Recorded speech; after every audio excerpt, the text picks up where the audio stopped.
apa iki sak tenane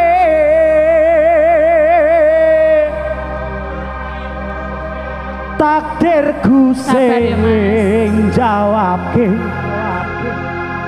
sliramu beda ati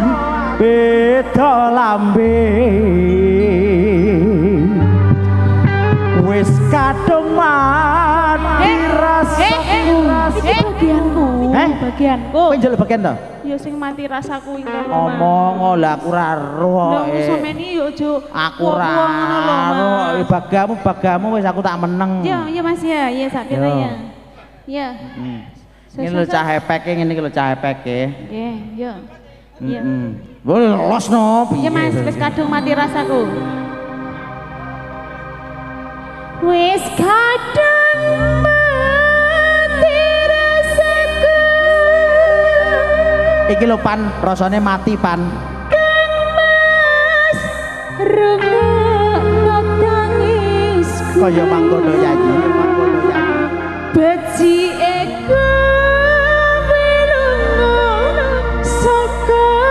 uripku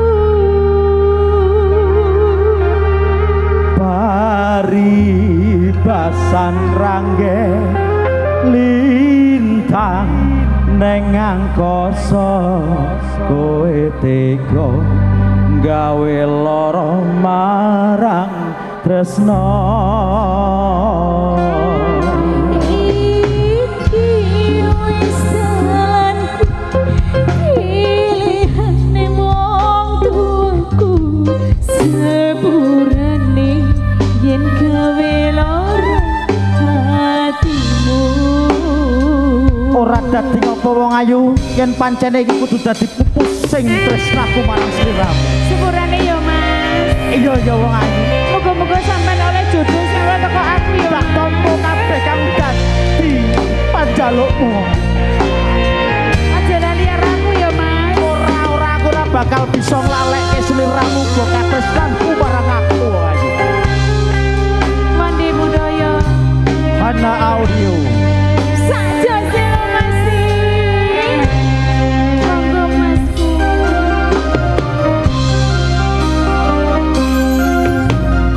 keneng apa sifatmu saiki wis beda kowe ninggalke aku mendingke wong liya apa pancen tresnaku saiki wis sirna kaya lumut ing pinggir segara jangan salahkan aku Mas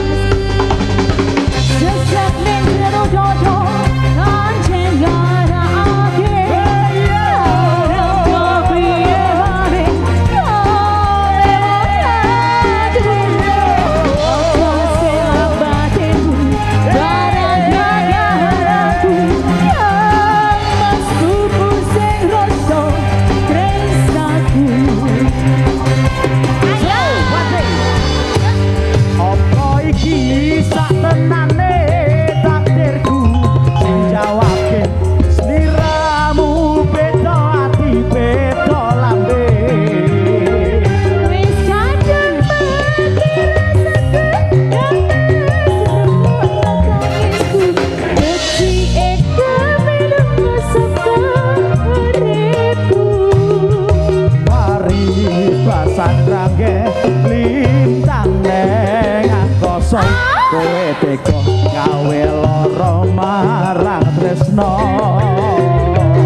ngerti aku.